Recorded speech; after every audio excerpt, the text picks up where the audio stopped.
Hello ಸ್ನೇಹಿತರೆ, ನಮಸ್ಕಾರ ಎಲ್ರಿಗೂ. ಎಲ್ಲರೂ ಹೇಗಿದ್ದೀರಾ ಸ್ನೇಹಿತರೆ? ಎಲ್ಲರೂ ಚೆನ್ನಾಗಿದ್ದೀರಾ ಅಂತ ಭಾವಿಸ್ತಾ ಇವತ್ತಿನ ವಿಡಿಯೋ ಪ್ರಾರಂಭ ಮಾಡ್ತಾ ಇದ್ದೀನಿ ಸ್ನೇಹಿತರೆ. ಇವತ್ತಿನ ವಿಡಿಯೋದಲ್ಲಿ ಅವಲಕ್ಕಿ ಬಾತ್ ಅಥವಾ ಅವಲಕ್ಕಿ ಕಿಚಡಿ ಸ್ನೇಹಿತರೆ ರೆಸಿಪಿಯನ್ನು ಶೇರ್ ಮಾಡ್ಕೊಳ್ತಾ ಇದ್ದೀನಿ. ನಿಮ್ಗೆ ಇವತ್ತಿನ ರೆಸಿಪಿ ಏನಾದರೂ ಸ್ವಲ್ಪನಾದರೂ ಇಷ್ಟ ಆಗಿತ್ತು ಅಂದರೆ ತಪ್ಪದೇ ನಿಮ್ಮ ಮುದ್ದಾದ ಒಂದು ಲೈಕ್ ಇರಲಿ. ಹಾಗೆ ಇನ್ನೂ ಯಾರೆಲ್ಲ ಸಬ್ಸ್ಕ್ರೈಬ್ ಮಾಡ್ಕೊಳ್ದೆ ನೋಡ್ತಿದ್ದೀರಾ ಪ್ಲೀಸ್ ಸಬ್ಸ್ಕ್ರೈಬ್ ಮಾಡ್ಕೊಂಡು ನೋಡಿ, ಸಪೋರ್ಟ್ ಮಾಡಿ ಅಂತ ಕೇಳ್ಕೊಳ್ತೀನಿ.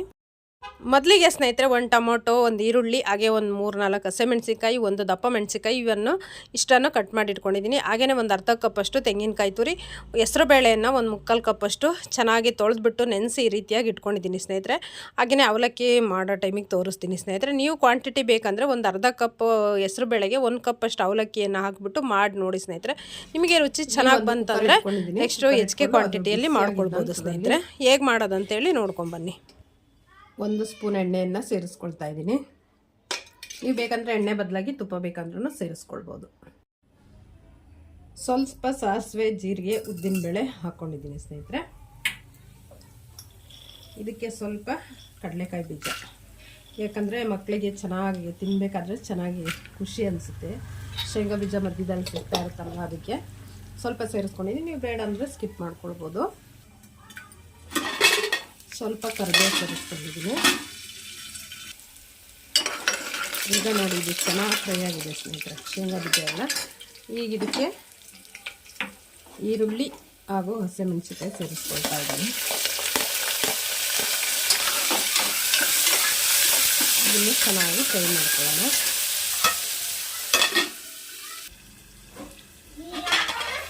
ಇದು ಫ್ರೈ ಮಾಡ್ಕೊಳ್ಳೋಣ ಸ್ನೇಹಿತರೆ. ಯಾಕಂದರೆ ಒಂದು ಪ್ಲೇಟ್ ಯಾಕೆ ಬಿಡ್ತೀನಿ ಅಂದರೆ ಎಣ್ಣೆದೆಲ್ಲ ಸಿಡಿದ್ಬಿಡುತ್ತೆ ಅನ್ನೋದಕ್ಕೋಸ್ಕರ.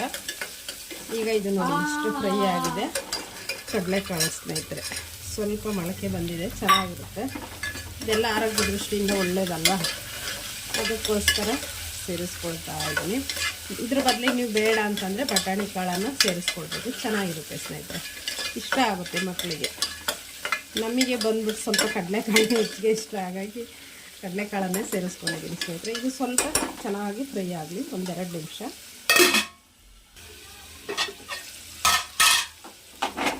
ಟೊಮೊಟೊ ಹಾಗೆಯೇ ಕ್ಯಾಪ್ಸಿಕಮ್ ಎರಡನ್ನು ಸೇರಿಸ್ಕೊಳ್ತಾ ಇದ್ದೀನಿ ಸ್ನೇಹಿತರೆ. ಇದನ್ನು ಸೇರಿಸಿ ಇನ್ನೂ ಸ್ವಲ್ಪ ಚೆನ್ನಾಗಿ ಫ್ರೈ ಮಾಡ್ಕೊಳ್ಳೋಣ.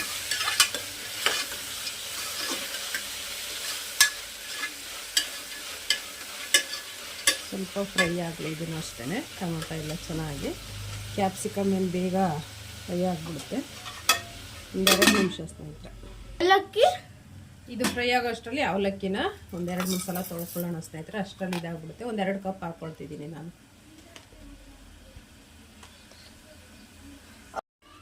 ಇದು ಸ್ವಲ್ಪ ಫ್ರೈ ಆಗಿದೆಯಲ್ಲ, ತೆಗೆಯೋಣ ಸ್ನೇಹಿತರೆ. ಪ್ಲೇಟ್ ತೆಗೆದು ನೋಡೋಣ. ಸ್ವಲ್ಪ ಇದು ಚೆನ್ನಾಗಿ ಫ್ರೈ ಆಗಿದೆ. ಈಗ ಇದಕ್ಕೆ ಸ್ನೇಹಿತರೆ ನೋಡಿ, ಟೊಮೊಟೊ ಎಲ್ಲ ಎಷ್ಟು ಚೆನ್ನಾಗಿ ಫ್ರೈ ಆಗಿದೆಯಲ್ಲ. ಹೆಸರು ಬೇಳೆಯನ್ನು ಸೇರಿಸ್ಕೊಳ್ತಾ ಇದ್ದೀನಿ ನೋಡಿ ಸ್ನೇಹಿತರೆ. ನೆನೆಸಿಟ್ಕೊಂಡಿರುವಂಥದ್ದು 1 ಕಪ್ಪು.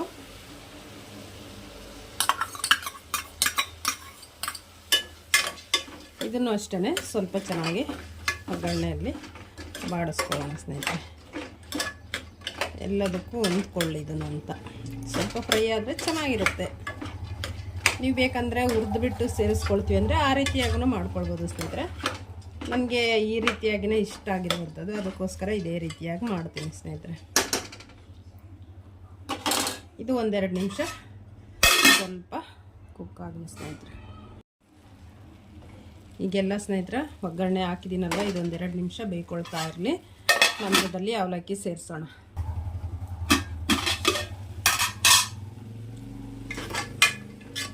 ಸ್ವಲ್ಪ ಚೆನ್ನಾಗಿ ಕುಕ್ ಆಗಿದೆ ಸ್ನೇಹಿತರೆ. ಈ ಸಮಯದಲ್ಲಿ ಇದಕ್ಕೆ ಚಿಟಿಕೆ ಅರಿಶಿಣ ಪುಡಿ ಸೇರಿಸ್ಕೊಳ್ತಾ ಇದ್ದೀನಿ. ನೀವು ಶುಂಠಿ ಬೆಳ್ಳುಳ್ಳಿ ಪೇಸ್ಟ್ ಎಲ್ಲ ಹಾಕ್ಕೊಳ್ಳೋ ಆಗಿದ್ದರೆ, ನಾನು ಸೇರಿಸ್ಕೊಂಡಿಲ್ಲ ಸ್ನೇಹಿತರೆ ಅಷ್ಟೇ. ಹಾಗೆಯೇ ಸ್ವಲ್ಪ ಗರಂ ಮಸಾಲ ಪುಡಿ ಸೇರಿಸ್ಕೊಳ್ತೀನಿ ಸ್ನೇಹಿತರೆ. ಗರಂ ಮಸಾಲ ಪುಡಿ ಚೆನ್ನಾಗಿರುತ್ತೆ, ಇದೆಲ್ಲ ಹಾಕೋದ್ರಿಂದ ತುಂಬಾ ಟೇಸ್ಟಾಗಿ. ಬೇಕಂದ್ರೆ ಇದರಲ್ಲೇ ಬೇಕಂದ್ರೆ ನೀವು ಬಿಸಿಬೇಳೆ ಬಾತ್ ಪೌಡ್ರ್ ಎಲ್ಲ ಬರುತ್ತಲ್ಲ, ಅದನ್ನು ಸೇರಿಸ್ಕೊಂಡು ಆ ರೀತಿಯಾಗೂ ಮಾಡ್ಬೋದು. ಈಸಿಯಾಗಿ ಸಿಂಪಲ್ಲಾಗಿ, ಅಷ್ಟೆಲ್ಲ ಇದು ಮಾಡ್ಕೊಳ್ಳಾರ್ದೆ ಸಿಂಪಲ್ಲಾಗಿ ಈಸಿಯಾಗಿರಬೇಕು ಅಂದರೆ ಈ ರೀತಿಯಾಗಿ ಚೆನ್ನಾಗಿರುತ್ತೆ. ನಮ್ಮನೇಲಂತೂ ನನ್ನ ಮಕ್ಳಿಗೆ ತುಂಬಾ ಇಷ್ಟ ಅದು ಬಂದ್ಬಿಟ್ಟು. ಅದಕ್ಕೋಸ್ಕರ ಯಾವಾಗಲೂ ಹೆಚ್ಚಿಗೆ ಮಾಡ್ತಾಯಿರ್ತೀನಿ ಸ್ನೇಹಿತರೆ.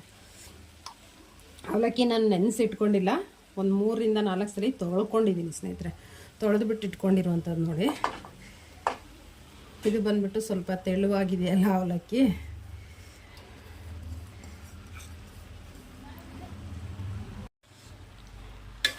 ಇದ್ರ ಜೊತೆ ಹೊಂದಿಸ್ಕೊಳ್ಳೋಣ. ಅವಲಕ್ಕಿ ಸ್ವಲ್ಪ ಹೆಚ್ಚಿಗೆ ಆಯ್ತು ಅನಿಸುತ್ತೆ ಸ್ನೇಹಿತರೆ.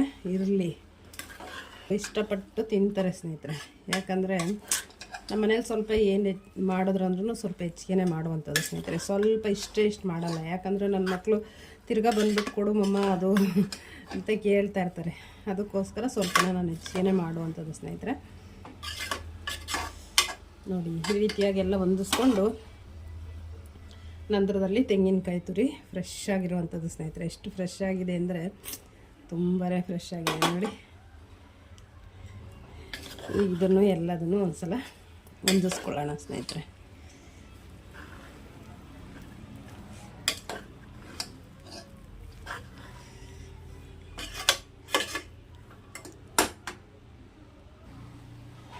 ಇದಕ್ಕೆ ಸ್ನೇಹಿತರೆ ಒಂದು 4 ಕಪ್ಪಷ್ಟು ನೀರನ್ನು ಸೇರಿಸ್ತಾ ಇದ್ದೀನಿ. ನೋಡೋಣ ಸ್ನೇಹಿತರೆ. ನಿಮಗೆ ಸ್ವಲ್ಪ ಗಟ್ಟಿಯಾಗಬೇಕಂದ್ರೆ ಕಡಿಮೆ ಸೇರಿಸ್ಕೊಳ್ಬೋದು, ಇಲ್ಲ ಸ್ವಲ್ಪ ತೆಳುವಾಗಬೇಕಂದ್ರೆ ಹೆಚ್ಚಿಗೆ ಸೇರಿಸ್ಕೊಳ್ಬೋದು. ನಂತರದಲ್ಲೂ ನಾವು ನೀರು ಸೇರಿಸ್ಕೊಳ್ಬೋದು ಸ್ನೇಹಿತರೆ, ಏನಾಗೋದಿಲ್ಲ. ನೋಡಿ, ಇಷ್ಟು ಕರೆಕ್ಟ್ ಇದೆ ಸ್ನೇಹಿತರೆ. 4 ಕಪ್ಪು ಸೇರಿಸ್ಕೊಂಡಿದ್ದೀನಿ ನೀರು. ಇದಕ್ಕೆ ಈಗ ಸ್ವಲ್ಪ ಉಪ್ಪನ್ನು ಹಾಕ್ಕೊಳ್ಳೋಣ. ರುಚಿಗೆ ತಕ್ಕಷ್ಟು ಉಪ್ಪು ಸೇರಿಸ್ಕೊಳ್ಳೋಣ ಸ್ನೇಹಿತರೆ.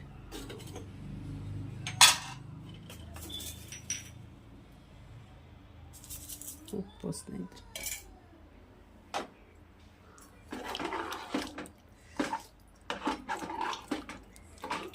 ಅವಲಕ್ಕಿಯಲ್ಲಿ ಬೇಗ ಇದಾಗ್ಬಿಡುತ್ತೆ. ಸ್ವಲ್ಪ ಹೆಸರು ಬೇಳೆಗೆ ಹೆಸರು ಬೇಳೆನೂ ಅಷ್ಟೇ ನೆನೆಸಿ ಹಾಕಿದೀವಲ್ವ, ಅದರಿಂದ ಏನು ಹೆಚ್ಚಿಗೆ ನೀರು ಬೇಕಾಗೋದಿಲ್ಲ ಸ್ನೇಹಿತರೆ.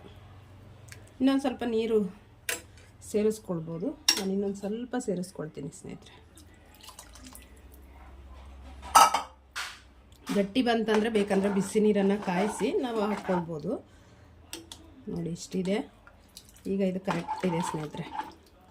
ಬೇಕಂದರೆ ಒಂದು ಸಲ ಸಾಲ್ಟ್ ಎಲ್ಲ ಕರೆಕ್ಟ್ ಇದೆಯಾ ಅಂತೇಳಿ ಚೆಕ್ ಮಾಡ್ಕೊಂಡ್ಬಿಟ್ಟು ನಂತರದಲ್ಲಿ ಲಿಡ್ ಕ್ಲೋಸ್ ಮಾಡ್ಬೋದು. ಕುದಿ ಬಂದಿದೆ ಸ್ನೇಹಿತರೆ. ಈಗ ಸ್ವಲ್ಪ ನೋಡಿ, ಇದನ್ನೊಂದು ಸಲ ಹಿಂಗೆ ತಿರುಗಿಸ್ಕೊಂಡ್ಬಿಡೋಣ. ನೋಡಿ ಸ್ನೇಹಿತರೆ, ಟೊಮೊಟೊ ಹಣ್ಣೆಲ್ಲ ಯಾವ ರೀತಿಯಾಗಿ ಬೆಂದಿದೆ ಅಂತ. ಈಗ ಇದಕ್ಕೆ ಸ್ವಲ್ಪ ಕೊತ್ತಂಬರಿ ಸೊಪ್ಪು ಸ್ನೇಹಿತರೆ. ಕೊತ್ತಂಬರಿ ಸೊಪ್ಪನ್ನು ಸೇರಿಸಿ ಸ್ವಲ್ಪ ಎಲ್ಲ ತಿರುಗಿಬಿಟ್ಟು ನಂತರದಲ್ಲಿ ಲಿಡ್ಡನ್ನು ಕ್ಲೋಸ್ ಮಾಡೋಣ ಸ್ನೇಹಿತರೆ. ಕೊತ್ತಂಬರಿ ಸೊಪ್ಪು ಹಾಕ್ಕೊಂಡಿದ್ದ ನಂತರದಲ್ಲಿ ನೋಡಿ, ಈ ರೀತಿಯಾಗಿ ಸ್ವಲ್ಪ ನಿಧಾನಕ್ಕೆ ತಿರುಗಿಸ್ಕೊಳ್ಳೋಣ ಸ್ನೇಹಿತರೆ. ಈಗ ನಾವು ಕುಕ್ಕರ್ ಲಿಡ್ಡನ್ನು ಕ್ಲೋಸ್ ಮಾಡೋಣ. ಒಂದು ಅಥವಾ 2 ವಿಸಿಲ್ ಮಾಡಿಸ್ಕೊಂಡ್ರೆ ಸಾಕು ಸ್ನೇಹಿತರೆ.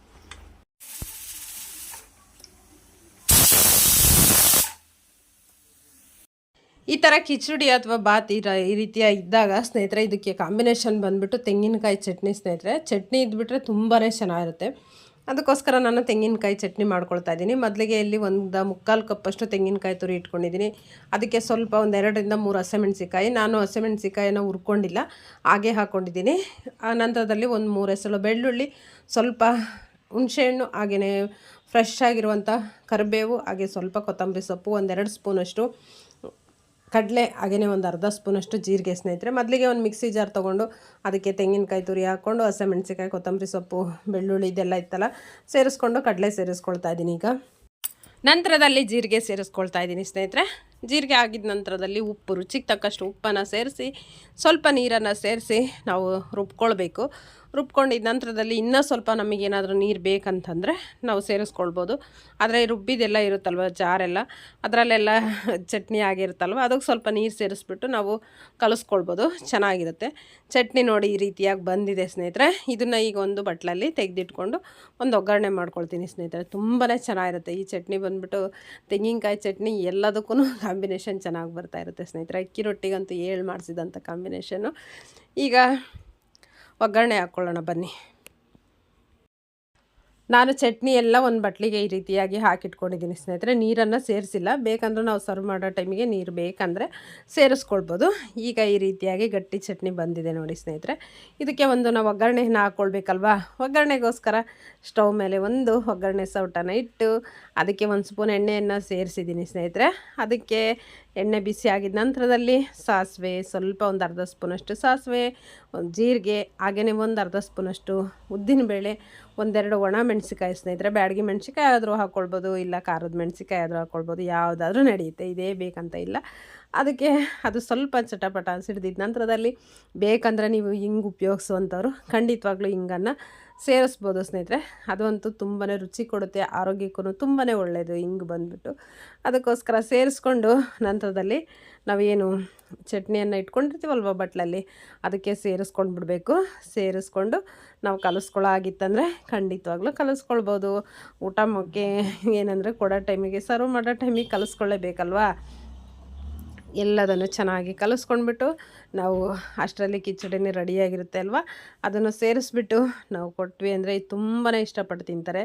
ನಮ್ಮ ಮನೆಯಲ್ಲಂತೂ ನನ್ನ ಮಕ್ಳಿಗೆ ಇಬ್ಬರಿಗೂ ಅಷ್ಟೇ ಹೆಚ್ಚಿಗೆ ತುಂಬ ಇಷ್ಟ ಆಗುತ್ತೆ. ಅದಕ್ಕೋಸ್ಕರ ಇವತ್ತು ಬಾಕ್ಸಿಗೆ ಅದನ್ನೇ ಮಾಡಿಕೊಟ್ಟಿದ್ದೆ.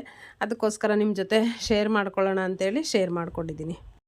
ಕಿಚಡಿ ಯಾವ ರೀತಿ ಬಂದಿದೆ ನೋಡೋಣ ಬನ್ನಿ ಸ್ನೇಹಿತರೆ. ನೋಡಿ ಈ ರೀತಿಯಾಗಿ ತುಂಬಾ ಚೆನ್ನಾಗಿ ಬಂದಿದೆ ಸ್ನೇಹಿತರೆ. ಎಷ್ಟು ಬಿಸಿ ಬಿಸಿ ಆಗಿದೆ, ಹಾಗೆಯೇ ನೀರು ಎಲ್ಲ ಕರೆಕ್ಟಾಗಿದೆ ಸ್ನೇಹಿತರೆ. ಈ ಕಡೆ ಗಟ್ಟಿನೂ ಇಲ್ಲ, ಈ ಕಡೆ ತೆಳುವಾಗೂ ಇಲ್ಲ, ಒಂದೇ ಅದಕ್ಕೆ ಕರೆಕ್ಟಾಗಿದೆ. ಇಷ್ಟು ಅದಕ್ಕಿದ್ರೆ ಸಾಕು. ನಿಮಗೆ ಬೇಕಂದರೆ ಇದಕ್ಕಿಂತ ಏನಂದರೆ ಬಿಸಿಬೇಳೆ ಬಾತೆಲ್ಲ ಬರುತ್ತಲ್ವ, ಆ ಥರ ಇನ್ನೂ ಸ್ವಲ್ಪ ತೆಳ್ಳಗಿರಬೇಕು ಅಂತಂದರೆ ಖಂಡಿತವಾಗ್ಲೂ ಬಿಸಿ ನೀರನ್ನು ಸೇರಿಸ್ಬಿಟ್ಟು ಇದಕ್ಕೆ ಹಾಕಿ ಸ್ವಲ್ಪ ಒಂದು ಕುದಿಸ್ಕೊಂಡ್ವಿ ಅಂತಂದರೆ ರೆಡಿಯಾಗುತ್ತೆ. ಇಷ್ಟಿದ್ರೆ ಸಾಕು ಸ್ನೇಹಿತರೆ, ತುಂಬಾ ಚೆನ್ನಾಗಿರುತ್ತೆ. ಸ್ವಲ್ಪ ಇದು ತಣ್ಣಗಾಗಿದ್ದಾದಮೇಲೆ ಗಟ್ಟಿ ಆಗುತ್ತೆ ಸ್ನೇಹಿತರೆ. ನಾವು ಏನು ಮಧ್ಯಾಹ್ನದವರೆಗೂ ಇಟ್ವಿ ಅಂದರೆ ಸ್ವಲ್ಪ ಗಟ್ಟಿ ಆಗುತ್ತೆ. ಆವಾಗ್ಲೂ ತುಂಬ ಒಂಥರ ಚೆನ್ನಾಗಿರುತ್ತೆ ತಿನ್ನೋದಕ್ಕೆ. ಈಗ ಸರ್ವ್ ಮಾಡಿಕೊಡ್ತಾ ಇದ್ದೀನಿ ಮಗನಿಗೆ ಬಂದುಬಿಟ್ಟು ಸ್ನೇಹಿತರೆ. ಕಡಲೆಬೇಳೆ ಎಲ್ಲ, ಕಡಲೆಕಾಳು ಎಲ್ಲ ಹಾಕಿದ್ದೀನಲ್ವ, ತುಂಬಾ ಚೆನ್ನಾಗಿತ್ತು ಸ್ನೇಹಿತರೆ. ಶೇಂಗಾ ಬೀಜ ಎಲ್ಲ ಮಧ್ಯದಲ್ಲಿ ಸಿಗ್ತಾಯಿತ್ತು. ನಂತರದಲ್ಲಿ ಈ ರೀತಿ ಪ್ಲೇಟಿಗೆ ಸರ್ವ್ ಮಾಡಿಕೊಡ್ತಾ ಇದ್ದೀನಿ ನೋಡಿ ಸ್ನೇಹಿತರೆ.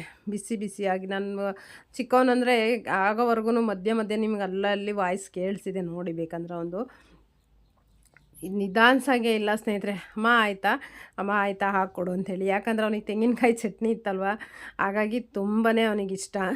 ಕೇಳ್ತಾ ಇದ್ದ ಬೇಗ ಬಿಸಿ ಬಿಸಿದೆಯಪ್ಪ, ಏನಾದರೂ ಬಾಯಿ ಏನಾದರೂ ಇದನ್ನು ಮಾಡ್ಕೊಂಡು ಅಂದರೆ ಇಲ್ಲ ಹಾಕ್ಕೊಡು ನಾನು ತಿಂತೀನಿ ಅಂತೇಳಿ ಈ ರೀತಿಯಾಗಿ ಸರ್ವ್ ಮಾಡಿಕೊಟ್ರೆ ತುಂಬಾ ಇಷ್ಟಪಟ್ಟು ತಿಂತಾರಲ್ವ ಮಕ್ಳುಗಳು. ನಮಗೂ ತುಂಬಾ ಇಷ್ಟ ಆಗುತ್ತೆ. ಅವಲಕ್ಕಿ ಹಾಗೆಯೇ ಹೆಸರುಬೇಳೆ ತುಂಬಾ ಆರೋಗ್ಯಕ್ಕೆ ಒಳ್ಳೆಯದಲ್ವ. ಅದಕ್ಕೋಸ್ಕರ ನಿಮಗೆ ಇವತ್ತಿನ ನನ್ನ ರೆಸಿಪಿ ಹೇಗೆ ಅನ್ನಿಸ್ತು ತಿಳಿಸಿ ಸ್ನೇಹಿತರೆ. ಇಷ್ಟ ಆಗಿತ್ತಂದರೆ ಖಂಡಿತ ಮರಿದೆ ನಿಮ್ಮ ಮುದ್ದಾದ ಒಂದು ಲೈಕ್ ಇರಲಿ. ಮುಂದಿನ ವಿಡಿಯೋದಲ್ಲಿ ಸಿಗ್ತೀನಿ. ಅಲ್ಲಿವರೆಗೂ ನಿಮ್ಮ ಸವಿತಾ ರವಿ ಕಡೆಯಿಂದ ನಮಸ್ಕಾರ.